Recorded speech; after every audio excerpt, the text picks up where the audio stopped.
is the famous hadith of Fatima binti Qais, one of the famous Sahabiyat. She narrates, and this hadith is in Sahih Muslim, that one day we were sitting in our house when we heard the crier running through the city saying, As-salatu jami'a, as-salatu jami'a. As-salatu jami'a is how the Prophet ﷺ would call the Sahaba to the masjid when there was an issue other than the 5 salawats. The adhan is not given. You have an announcement. Come to the musalla, come to the musalla. That's how they would do that. As-salatu jami'a simply means come to the musalla. That's what it means now. Even though it technically means come and pray, but the meaning here is come to the masjid. So, Fatima says, I rushed to the masjid to see what was happening. And I prayed with the Prophet ﷺ. And I was in the first line of the women, right behind the men. In her eagerness to hear what the Prophet ﷺ would say, she was in the first saf of the women behind the men. Point she's trying to say is, I heard directly everything that I'm about to tell you. So after we finished praying, the Prophet ﷺ went on the mimbar and sat down. And he said, let everybody remain where he is. Nobody move. Let everybody remain where he is. Do you know why I called you? They said, Allah and His Messenger know best. He said, I did not call you today to give you an advice or a lecture to cause you to cry or to fear Allah. That's not the reason, a maw'idah, no khatira today. But rather, I came to tell you what Tamim ad-Dari came to inform me. Tamim ad-Dari. Tamim ad-Dari was one of the few Sahabi who was a Christian and then embraced Islam. The majority of Sahaba were pagans. Very, very few were Jewish or Christian when they embraced Islam. Very few. And of them is Tamim ad-Dari. So he's one of those group of Sahaba who was Ahli Kitab. And so Tamim ad-Dari came to me embracing Islam. And he told me a story that happened to him many, many years ago. Now, Tamim ad-Dari is from one of the tribes up north. And those tribes were seafaring tribes. They would ride the ocean. The Quraysh were a non-seafaring tribe. The Quraysh despised the ocean. The Quraysh did not like riding on the ocean. And so Tamim ad-Dari, he came to embrace Islam. And he came in the 9th year of the Hijrah. You know, in those days they sent the delegations to embrace Islam. And when he came, he told the Prophet ﷺ about something that happened to him many, many, many years ago. He said, Ya Rasulullah, let me tell you an interesting story. Let me tell you something that when I was an earlier young man, a Christian, this is what happened to me. So when he told this story, the Prophet ﷺ then called the Sahaba and said, here is Tamim ad-Dari, let me tell you what he told me. That's the hadith here. The story goes as follows, that Tamim ad-Dari says when he was a younger man, that he was in a ship of around 30 people from the tribe of Judham and Lukham. These are Christian Arab tribes up north, and he was from those tribes. And once a very severe storm came in the ocean, and for 30 days they were lost at sea. After there were 30 days, they were lost at sea. They had no clue where they were until they came to a faraway, ocean that they could not recognize, and they saw an island in the distance. So some of them, Tamim ad-Dari and a few of them, took the smaller boat to go get some water, to go get some food. So every large boat has that small boat to go in. So they took that smaller boat to go to that island. And when they landed on that island, they met a very terrifying animal. A beast that could speak to them, a dabba that could speak to them. This beast was unrecognizable, although the hadith did not describe him. It simply says, a beast that's very hairy and could speak. And Tamim saw this and his people, and they were terrified. And the beast said, come with me. I'm going to take you to my owner or my master. And they went to this cave where they saw a man larger than any man they have ever seen. And the man was tied up in a more severe manner than any man they have ever seen. And the man then began to ask a number of questions. And it goes like, 10 questions or so. I'm not going to go into all of them.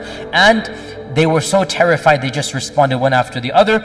And until in the end, the last question was, I mean, of the questions, the Tabariya Sea, is it still there? This well, is it giving water? This land, is it still cultivated? And they answered yes, yes, yes. And always the answer was, a time will come when there shall be no water in that lake. A time will come when this well will be dry. A time will come when this land that you consider to be very beautiful and green will be completely barren. So he's giving predictions in the future.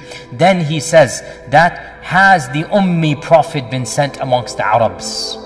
Has that Prophet been sent amongst the Arabs? And Tamim al-Dari at this time was a Christian, but he was an Arab. He knows the Prophet has come. So he says, yes, he has been sent. And he has come out from Mecca and he has settled in Yathrib, because he didn't call it Medina, because only Muslims called it Medina. In any case, so Tamim al-Dari said he has settled in Medina. The Dajjal says, did the Arabs fight him? They say yes. So he says, who won? They say, sometimes he wins and sometimes the Arabs wins, meaning the Uhud. Uhud, they say, was a loss, even though Uhud was not a loss. From our perspective, Uhud was a stalemate. Dajjal then said, if there is good in the Arabs, they should follow him. And I will tell you about me.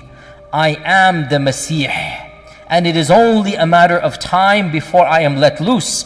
And when I am let loose, I shall visit every single city on earth in 40 days, except for Mecca and Medina, for they are made haram for me. Every time I come to them, the angels will stop me. Then the Prophet ﷺ stopped his lecture and he began poking on the mimbar, like this, to emphasize. And he said, this is Tiba, this is Tiba, this is Tiba. Did I not tell you about the Dajjal? And they said, yes, you did. Now this hadith ends over here. Now, this hadith is the famous hadith of Tamim al-Dari, narrated by one Sahabiya, Fatima binti Qais. And it is in Sahih Muslim, and its chain appears to be authentic. So, we put this hadith in a footnote and we have a question mark and we leave it at that. Allah knows best. I don't know. But mainstream interpretation, Imam al-Nawawi, Ibn Kathir, these scholars, they considered this to be authentic because this is Sahih Muslim. Then the issue comes, how do you reconcile this with the other ahadith about the coming of Dajjal, shall be born at a later time, his parents shall be childless, etc., etc. And you have one of two opinions. The first of them is that time and space mean nothing to Allah, and so they got lost in a different time warp. And so they traveled to a different time and place, and Allah is ala kulli shayin qadir. And they saw an image of Dajjal projected from the future back to their time frame. And Allah ala kulli shayin qadir. Okay, fair enough. And the other interpretation is that Dajjal is in fact alive and healthy, and that he was born, and all of this happened in the past, and then he is being chained and kept, as the hadith of Tamim says, and he shall be released in the future. Now the issue comes, the only hadith that mentions alive and healthy and chains is this one hadith of Tamim al-Dari. That's it. Every other hadith gives a different narrative. So you have two different narratives. Can we reconcile the two? Most scholars try to do that, but it's a very difficult fit. And that's why Shaykh Rashid Rida and Ibn Uthaymin and others, they basically said, look, this one, you have a big beautiful puzzle, right? You have one piece, is just not fitting in. And the puzzle seems complete. And yet you have in the box this piece. So you can say, maybe the manufacturers put this by accident. I'm being analogous here, right? Maybe this piece shouldn't have been in the box. It's just a mistake by one of the narrators. That's what they're saying. And the picture is complete. And the other scholars say, no, it's in the box. The manufacturer sent it, so I'm going to squeeze it in. There's a little space here, let me just put it in and shove it there, and khalas, we have a painting.